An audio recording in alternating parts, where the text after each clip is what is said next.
Blender 3.4. At the moment this has no background to it.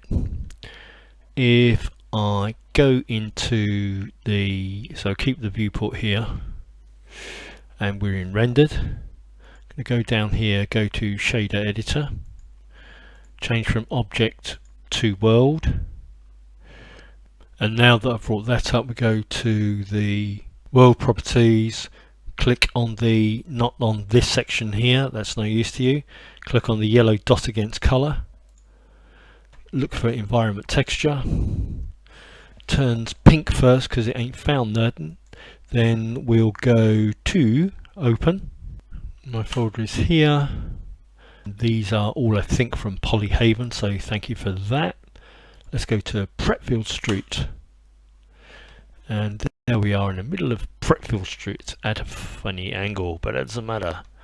And now if I choose, I can change this again, and I can say rainforest trail. And notice these are all, they're not huge.